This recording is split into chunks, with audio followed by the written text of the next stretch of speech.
Hey guys, welcome back to the Bad Dating Podcast. My name is Michael James. I know bad dating, so let's talk about it. So, are you toxic? That's what we're talking about in today's episode. But before we begin, please like, subscribe, and share and favorite on your favorite podcast services TikTok, Instagram, and YouTube, of course. I'm trying to be as active as possible in responding to some of the comments. So please let me know what you're thinking. All right. So, are you toxic? What is toxic? That's what we're here to talk about. So, looking into it, I want to get just a clear definition. Going through Google, toxic, just toxic is defined as something that is unwanted, unintended, and harmful, or in a pervasive way. It's not quite that by the definition, but that's pretty much what that definition is. So, that's Google. What's Urban Dictionary say? Urban Dictionaries talk about toxic as being something that you don't like. A person or a thing that you just don't like. It also, a nice alternate version of that word definition is saying an overused term to describe something that you don't like. All right. So now that we've defined it, you've heard it. People talk about toxic masculinity, toxic work culture, just toxic, toxic, toxic. We're not touching on all these topics. We're going to talk about bad dating. Excuse me. So, what is toxic when it comes to bad dating? There's a lot of things that kind of come into this, and I want to just touch on some of them. So, when you meet someone, when you're getting to know someone, toxicity is all it comes around, and it is definitely an overused term, but that's why I want to just touch on it. So, when you meet someone, you get to know someone, are they toxic? Are you toxic? Ugh. I think toxic when you're dating comes to, well, first, are they always talking about their ex? Especially on a first date, a first couple dates, that can be a clear indicator of issues. Maybe they're talking about, and also maybe it's them talking about their ex, or maybe they're trying to just talk about your ex. A lot of times people can kind of justify the idea of talking about exes, saying, well, this is something that happened, or well, it's a part of you. So it makes sense as to why they need to ask you questions about your ex. It can be a sign of toxicity or just toxic culture.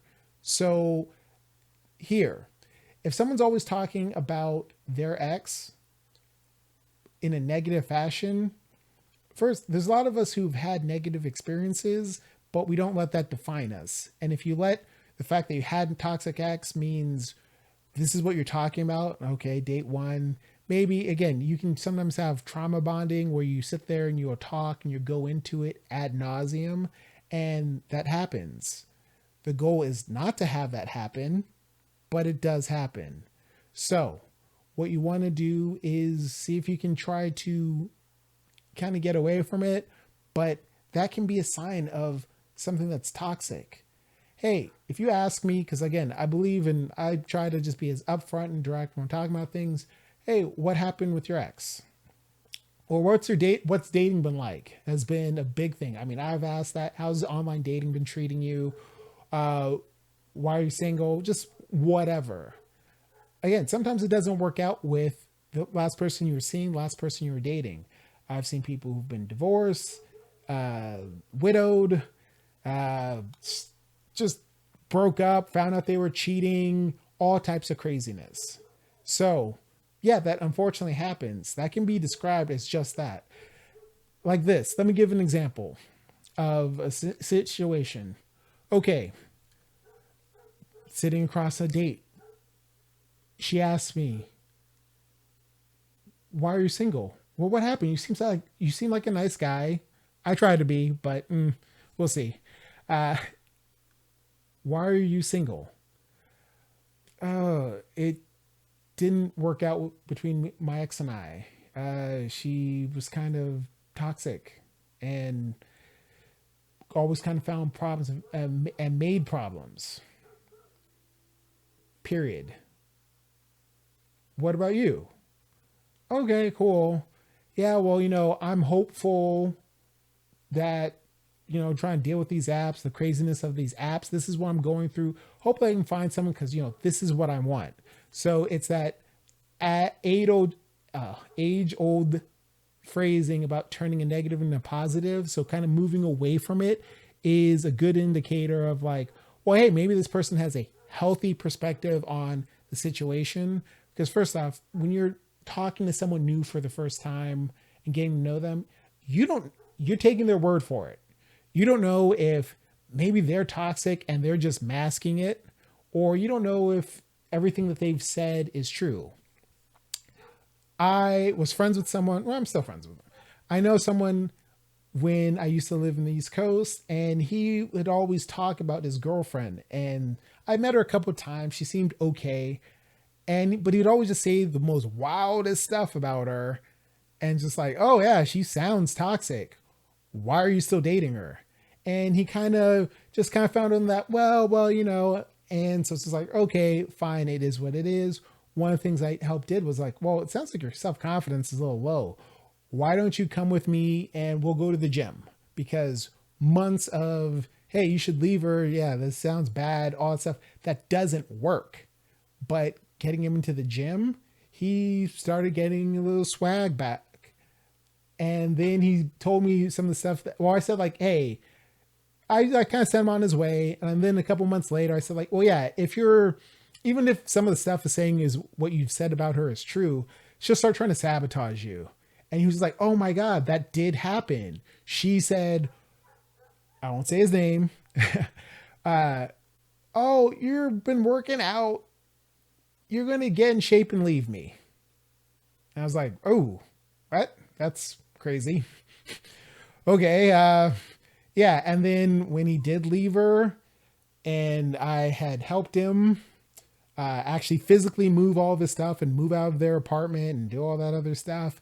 And then I was in the car ride when there was a bad phone call and he put her on speakerphone and I could hear. It was like, oh, yeah, it is usually takes two to tango and all this other stuff. And he's not innocent of everything, whatever. And he stayed for it, but just like, oh yeah, she is toxic.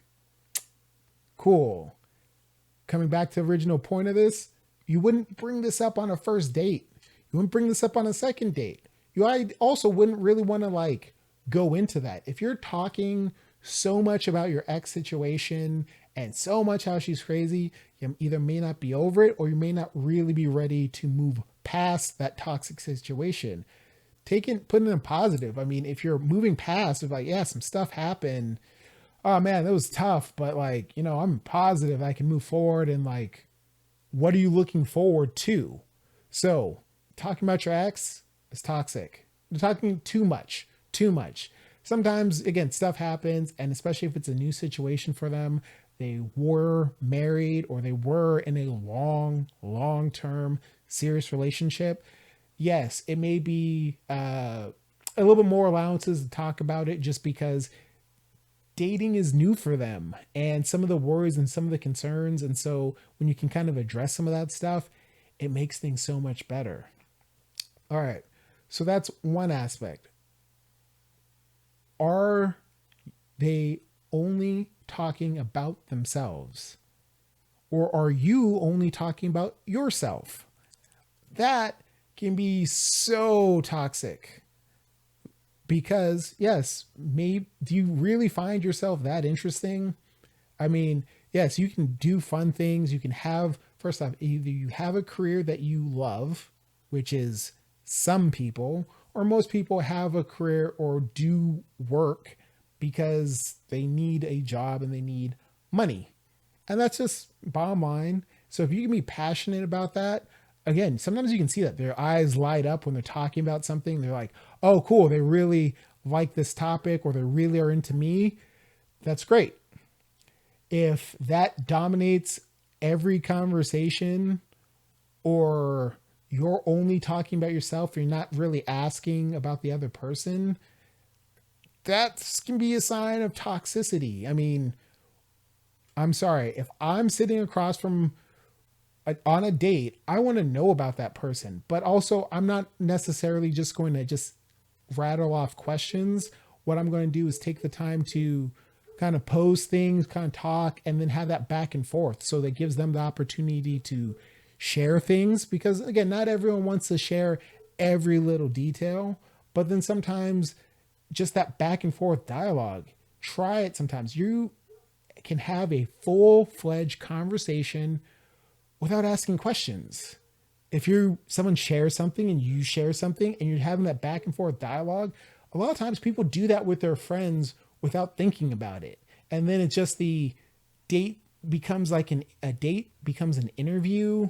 And so, interviews is like, okay, I have questions. Question 1, where are you from? Question 2, do you have siblings? And someone will sit there and either ask or just say all this stuff about themselves and never like really take time for the answer or to elicit and have more of a two-sided conversation to it, because that's what dating should be. Two-sided communication, not just one person saying stuff. And some people, yes, I get it. When you're nervous, you may not, or some people, the way that they were raised, they weren't really encouraged to talk or to share. So they don't necessarily feel that ways like, oh, this doesn't feel natural. So some people love to tee people up to talk about themselves. If you see someone who's like, you can kind of get the message sometimes when you're dealing with someone of like, hey, if I just say one thing, I'll get a 10-minute explanation and everything's passionate with them. So if I just say like, oh man, what's your favorite ice cream? And they'll tell me 10 minutes. Oh, really? Oh, have you? And you can just literally tee someone up and then have them talking about themselves for the next hour. For me, I do talk. I come from a talking, one of my parents is a big talker. Everyone knows my dad. So I try to really avoid that. Like if I start getting asked certain questions or certain things like too much, like I always try to flip it back on the other person, make sure I'm engaging in stuff, just because I don't like that personally when it's just me monologuing for the next whatever amount of time. So it's funny, I'm doing a podcast alone, so it's just me monologuing, but that's fine. I'm talking to a camera, talking on a date with someone who like I want to get to know, and I want to like know their thought process and know their opinions and stuff like that. If I'm doing all the talking, oh my God, I just feel like that was a bad date. And I've had those sorts of bad dates where, oh my God, I'm just giving my best material and material jokes. I try to be funny. I try to make this person laugh, talk, whatever. I'm doing my best and they're giving me nothing. And I've laughed like, oh my God, just like that was a bad date. And then it's surprising that they're like, I had so much, you get a message, I had so much fun, whatever. And it's just like, eventually I started just being direct with that and saying like, really, you had fun? Like, oh, I thought I was like, I felt like I was dying, like bombing when it comes to just the date, because, okay, well, you didn't say much and you didn't engage. So like, again, I'm a foodie, so I can easily talk about food. I used to be much, much bigger and I love food and it's a very big cultural thing. There's a lot to it. So I can talk about food. It's very easy to tee me up on that. And so you find the touchstones that might connect with someone. And then if they're not really ever taking the bait, they might not be interested in you. I mean, if you just said like, oh yeah, hey, I like pizza. Oh, cool. What's your favorite pizza place? Oh, it's any pizza place is fine. And then just leave it like that. I would feel like, oh, okay. And I'd try to, keep going. But if that was the night, oh, that is a bad date to me.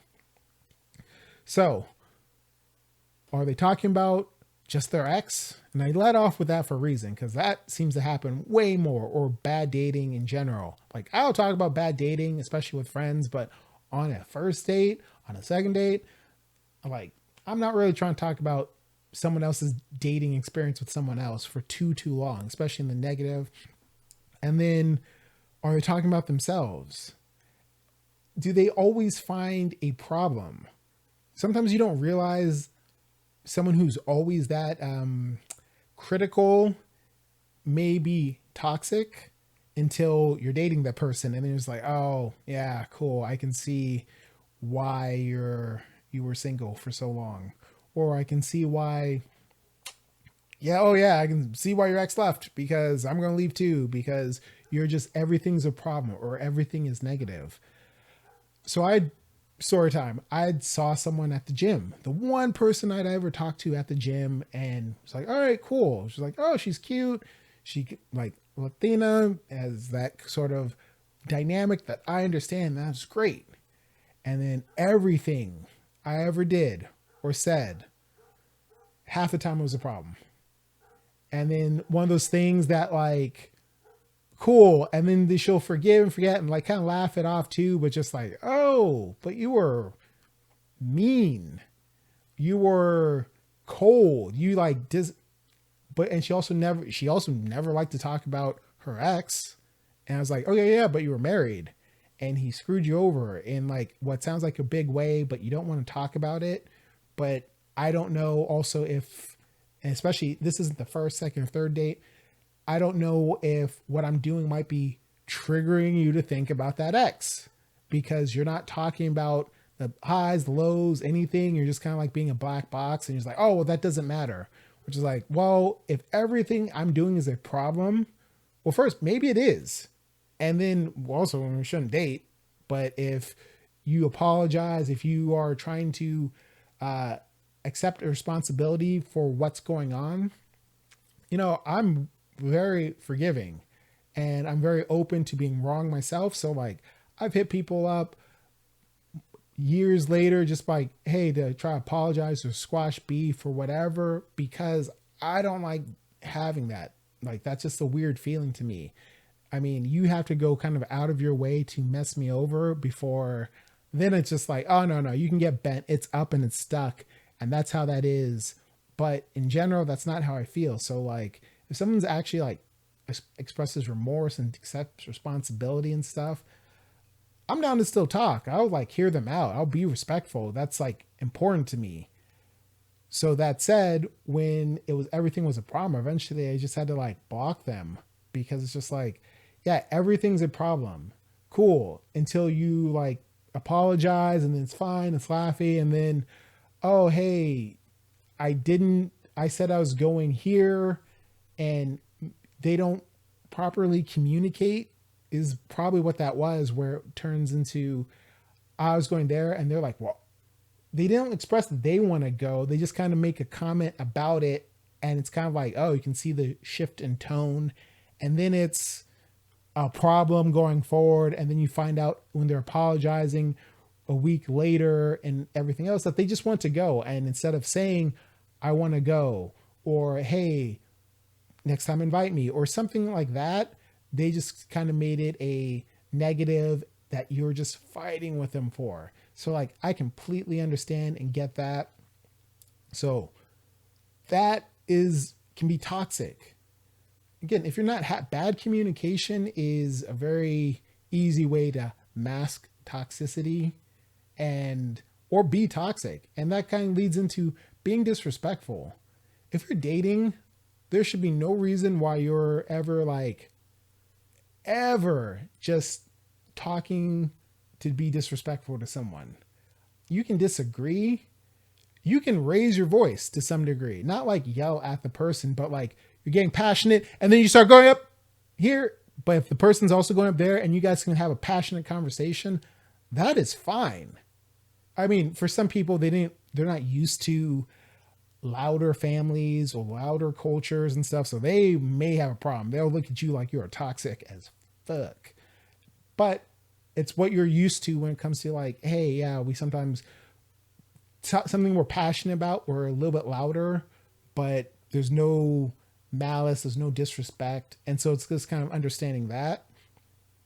But for some people, that's not the case. For some people, they will start saying things to be mean and it'll be intentional. It'll be like to hurt their feelings. So like first, All right, and we'll get into feelings after this too, because some people are toxic with that as well.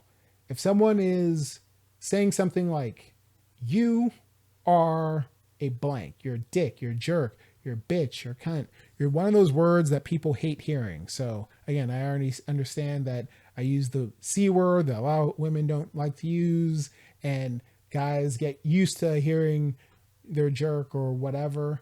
But like if someone starts saying this stuff repeatedly at you and trying to be disrespectful, that's toxic. There's no reason. Like, hey, I can disagree with you. I don't have to call you a name. And that's kind of one of those easy lines where it's just like, oh, we're getting the name calling stage, or we're literally trying to be hurtful to each other. That can be a clear cut sign of toxicity that sometimes people fall into those traps where they're so used to just being toxic that they never question it. I mean, for me, a long time ago, right when I turned 21, I was hanging out with someone. It was like, all right, cool. And they were always around and we were just always ate. And I was like, that's fine. I'm here during summer. You're here during the summer. We can just hang out, start kind of dating. It's like, okay, that's fine. And then it was just like, oh man, we're just being catty to each other. Just like shitty at dinner, at the movies, hanging out.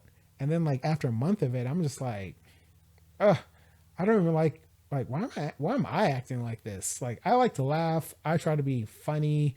I like to talk about whatever.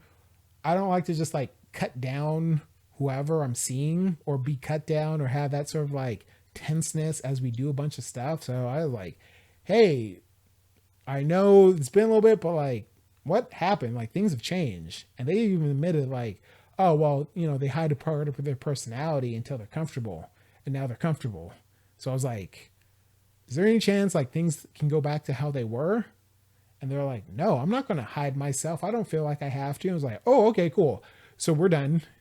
Uh, because I didn't want to keep dealing with that. That's like, when you're in it, it's very easy to kind of like not see it because it never just really starts.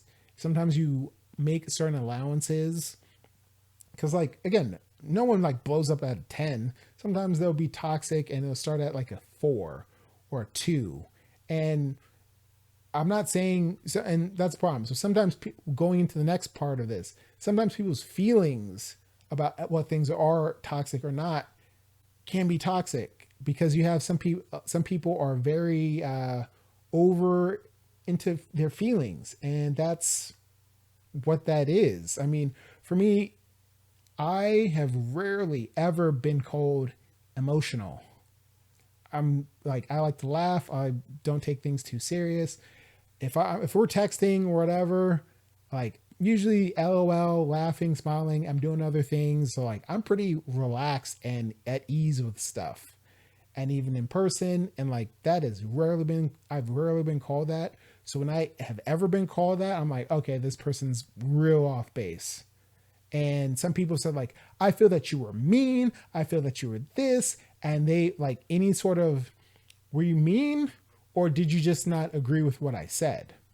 I actually just got called toxic on a group that was just not, it's not even about dating. It's just about people in the same age bracket, and they had expressed an idea and I didn't even really disagree, but I was just saying like, yeah, this is one of those things that's very common, unfortunately, for guys and girls. And they're like, oh, well, you seem toxic. I was like, what? Like, I didn't, this wasn't a, you're wrong. Because again, some people hate the finger pointing aspect, which again, I get. And so cool, you can't do anything about that. That's why honestly, like feelings, sometimes people weaponize their feelings and they're always talking about their feelings. And then so like, again, you should be able to communicate that, but also it's like at what some level, if someone's overly sensitive or overly insensitive, there has to be that sort of balance in communication and that kind of understanding. I know I can like shrug things off very easily, or hey, that wasn't even a problem to me. So that's why I don't go off of myself as a guide for if something offends somebody else. I try to be as like, hey, communicative as possible. some people will actually give that not gratuity. Some people will be understanding of that and was like, hey, well, that's fine. And other people, like, they have jumped from to 10 in terms of being outraged by a perceived slight, which is like, hey, that wasn't the goal. And so hey, I get that. I can be a little bit more insensitive. Some people can be a little too sensitive, where it was, you didn't text me. I felt like you were ignoring me. uh, I was at work. Yeah, but you were at work all the time. You had no time to, and they can dictate what your time schedule is down to the minute. You could be very busy and literally it'd be nonstop for 8 hours or 10 hours or 12 hours, depending on if you work shift work. Or you could have just been like, yeah, I'm busy, but I'm not focused on my phone. My boss is around. We're not really supposed to be on the phone. I started a conversation with someone. I was busy. Also at work. So like, but that will cause someone to say, I felt ignored. I felt that you did that intentionally. I didn't like that. And they will become weapons. So like, I'm not trying to start stuff and say like, oh, you can't express yourself, but it's also making sure that it's in context and not everything is a problem. Because if you are finding problems everywhere, you might be the problem. If like, wow, I mean, and that's not to shirk responsibility, because again, sometimes two things can be true. Maybe you're finding all the problems and stuff and you're not the problem, or maybe you're finding problems everywhere and you are also the problem because you're so easily offended. That's one of the reasons why I like just tend to laugh things off. I mean, I got a comment saying that, hey, this podcast, there's too many dating podcasts. This podcast is likely going to fail. I was like, okay, well, subscribe. I mean, see if I fail, see if I'm not. There's only one or two options to do, and just kept it pushing because, yeah, that can happen. That's not going to impact me. Like, you can't watch out. So dating, I love to bring up humor and stand-up comedians because that can be an indicator of what someone can handle and what someone can't. And so like, I like Dave Chappelle. I like Bill Burr. I like Jon Stewart. I like everyone who is funny. And so some people could like, again, going back to the person who I took to Cat Williams concert who didn't like Cat Williams and looked very much down on everything Cat Williams related. Yeah, it's no wonder why things didn't work out, because they didn't like any of that sort of humor. And so the aspects of that humor that was my personality is like, all right, cool. I mean, yeah, that was me. And I was not able to clearly and feel freely to articulate that like, hey, this isn't like, be comfortable. Like maybe I shouldn't see this person because they don't like my jokes. So like they're getting offended. So to them, I'm toxic. And like, hey, you just kind of have to sit with that because that will be their opinion. It's just like, hey, I think this stuff is funny. But if they find offense in it, in every aspect of it, I mean, they're not wrong. It's just their humor is different. And so now like, yeah, I'm big on like kind of talking about humor and kind of that, understand that communication, because that way you kind of understand where the other person's coming from. They understand where you're coming from. And so even just talking about or bringing that up, you're less likely to get offended or for them to get offended. So you can work things well and just be more understanding and where someone's coming from. So just wanted to take a time. Just now I'm turning to my computer to kind of scroll and make sure I cover all the problems, because yeah, so there's two more things that I want to just bring up. Social media, taking things too serious. So I already said, I don't like to take things too serious. Like first, I love on dating profiles when girls will say like, oh, they're into humor and stuff, but they might not necessarily be into humor. Because again, everyone can make a sarcastic zinger and stuff. That can be fun, especially just the way society has, or media has raised people. A lot more people try to think they're funny and they're not. but that's a different podcast episode. The thing is, can you take a joke? You can make jokes. Some people can just make jokes for days, but if you can't take a joke, yeah, you may not be into jokes. But like, just back to what's being serious, like, hey, maybe that's them and everything is serious to them. But if that's not you, like, you may find that toxic, and that's something you need to know, just because you do not want to spend your time with someone who is always serious over every sort of thing. I mean, maybe you do, and if you find someone who you connect with like that, that's fine. But like, that can be a problem if you're just living your life and they're serious about this episode of Friends or something else. I mean, I make jokes. Ladies, if you're saying, "Oh, I'm getting ready for work," and we haven't really had an in-depth conversation, I may make a joke. "Oh, getting ready for OnlyFans?" And I don't think that's funny as hell. Entertains me. Some people are like, "Ha, no," or whatever and stuff, and just laugh it off. And some people were just like, "No, it's fine." And it's not a laugh, but they understand I'm just kidding. And then there's some people are like, "That is so offensive. I can't believe you think I would work for OnlyFans," or blah, blah, blah. And it's just like, ooh, oh, okay. Walked into that one, but I'm still going to take the shot for the joke. So like, I can find people being too serious kind of as a toxic trait. Ladies, I'm sure you've been around guys who had some issues when it comes to just always so serious. I mean, depending on what kind of field they came from, sometimes people actually have a lot of trauma and stuff where it's just like, hey, they can't like sit with their back to the door because all the things that they learned at work, and then that just permeates them. Or unfortunately, I mean, I was even talking with a cousin of mine, things happen elsewhere and then that sticks with them, and that sometimes requires therapy to decompress. Because but if they're not willing to handle that with therapy or decompressing, that can become toxic. And so the big final point that I'm going to talk about toxicity is social media. How much time are they spending on social media? Social media, it's not good, it's not bad, it's just a thing. That said, it can become toxic if it impacts everything else.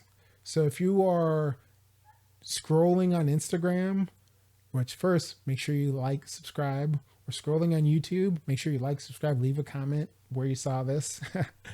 If you're doing that too much to the detriment of your relationship or to dating, that is toxic. Like, cool. In Instagram, they have these things that are algorithms which are designed to put things that you will click on in front of your face. It's for entertainment. That's great. It's portable, it's customized, it's always trying to learn and adapt, and hopefully I can work into getting into more people's feeds. But that said, it is toxic if that starts becoming the overriding thing that like starts to detract from your relationship. So you're supposed to have a date and you didn't do it because, or you were late because you were scrolling. Like, no, that's when social media starts becoming toxic. Or you spend more time in the comments of someone's photo or getting onto them because so and so liked your post. That is toxic. Like, it can be when you start finding problems, or when, for me, I always say that when social media starts becoming real life, I'll just delete someone off my social media. So you can, for me, I did a little experiment a long time ago. I just changed my post to say they got married, then I got divorced, then I tagged someone, because the person who was creating drama was just like, no, but social media is real life. And I'm like, hey, social media is propaganda from the country of me. Like, if you're believing everything you see off of that, then you're missing out on so much. So, hey, just because I tagged you doesn't mean we're married. Just because I tagged you doesn't mean we're divorced. It doesn't mean anything. It means what I put. So some people are very good at controlling their content and leaving things out of their social media. So that's why I was like, hey, this is state propaganda. I don't believe everything on social media because people can show whatever sides that they want. And so because of that, social media has, it's not toxic, but it can become toxic for certain people because that will become their truth. And when dating, like, I'm sorry, if you're starting to stalk LinkedIn, uh, my Facebook, my Instagram, certain things like that, like, that's toxic. Like, especially for dating apps, a lot of people feel very comfortable when it comes to being toxic just because the internet's still a weird thing for them. They can have strangers deliver their personal goods to their home, but let them meet someone online and get some photos and stuff, and they're trying to go complete CSI on their background. Or I'm just like, yeah, but the person you meet at the bar or the person you meet at the store, you don't get any of that, and you just kind of accept who they are and just deal with them and interact with them. Like, so yeah, social media can definitely be toxic, and online dating apps can definitely be toxic for that reason. If it becomes too much, where it's just like you start treating things different and you're automatically trying, this goes back to other things, you're trying to find problems, you're looking for things where it's just like, hey, maybe it's naive, maybe it's just still trust an open heart, or just like, hey, you should still give someone a chance to just be a person. I mean, if I go back on people's social media, you might have a post I didn't think was funny. Imagine just getting judged for that. Oh, hey, you liked this picture of whatever.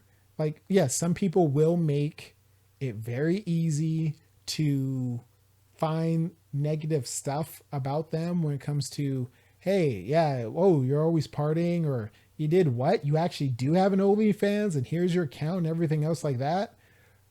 Yeah, I can kind of understand, but if off rip you think I have to do this because this one person, this one girl, this one guy was like that, like at a certain point, you may have been exposed to so much toxic behavior that you are becoming toxic. And that's the thing. Are you toxic? Anyways, that's been the episode. Please let me know. Have you been toxic? What would you do when you were being toxic? Or what did the person you were seeing do? What are some of the toxic things that you're encountering in your everyday life? I want to know, just because maybe I'll start trying to cover some of the responses or some of the DMs in posts. Again, always trying to get better, and hopefully you guys can stick around for the journey.